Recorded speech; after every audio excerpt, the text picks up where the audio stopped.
The barbecue spare rib is a cut that I've enjoyed my entire life, and I have a very intimate relationship with barbecue, spare ribs, and pork.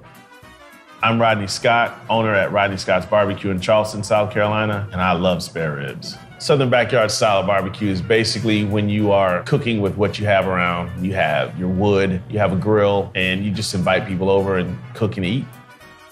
Growing up on a farm here in South Carolina, we had a celebration every year at the end of the year with a whole hog. And the spare rib definitely represents the way that I grew up, the way that my family made the ribs, because it was basically cut directly out of the hog and cooked straight into the fire. I think I remember having my first spare rib when I was about 8 years old. We were cooking at home in the yard and some ribs were on the table. It was tender, it was juicy, some of them had a bite to them, and it was always my favorite part.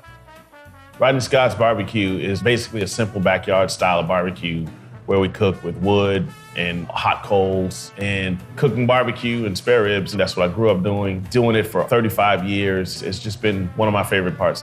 The barbecue spare rib represents my dedication to my entire life of cooking the whole hog.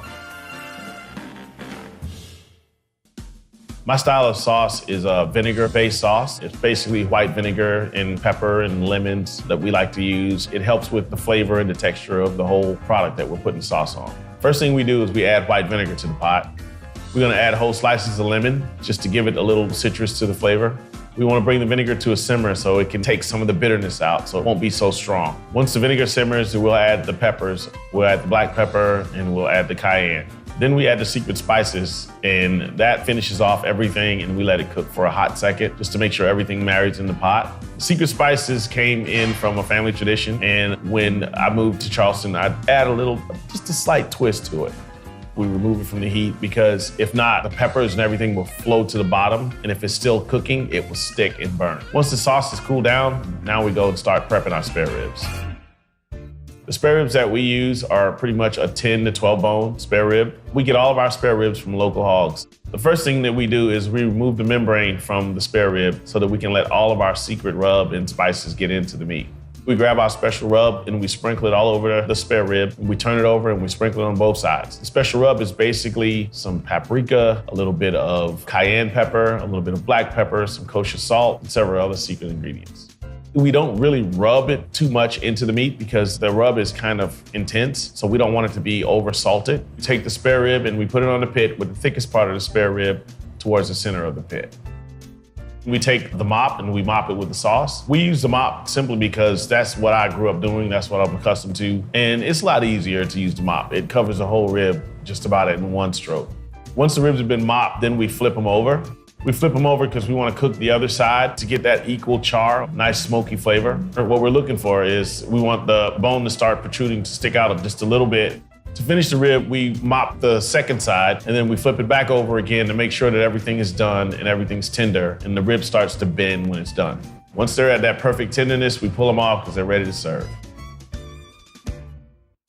The collard greens I grew up were not my favorite, so I had to add a little twist to them just to enjoy them. First, we add butter to our pot, get our butter hot, get it going. We add our onions and garlic, and we like to saute them so that all the flavors can marry. Then we add our pulled pork, and the pulled pork gives it that smoky feel from the meat and the little bit of spicy flavor that the sauce had. Then we add our water to the pot just before adding our spices, and the spices give them a nice flavor, a nice aroma, and then we start adding the greens. Once we add our greens, we cook everything to a simmer. Of course, we stir our pot to make sure all the greens are fully cooked.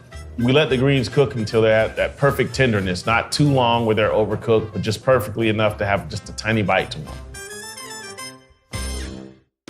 When you order the plate of spare ribs here, we'll give you a full plate of meat and a healthy serving of collards. We're gonna take the rack of ribs and we're gonna slice them bone to bone. That means every bite you'll be able to pick up one bone and have meat on each one. We're gonna place the ribs on a plastic tray that's covered with butcher paper, and we're gonna stack them where you can just easily grab them and no rib is too far. Next, we'll put the collard greens in our paper boat and lay on the side right next to the ribs. You get your own side of Rodney sauce, add it to the plate, and we serve it with 2 slices of white bread. White bread has been a big staple in the South for me, where everything that we ate, once there was meat, there was simple white bread. We add the white bread to the tray, and there you have Rodney Scott spare ribs and collard greens.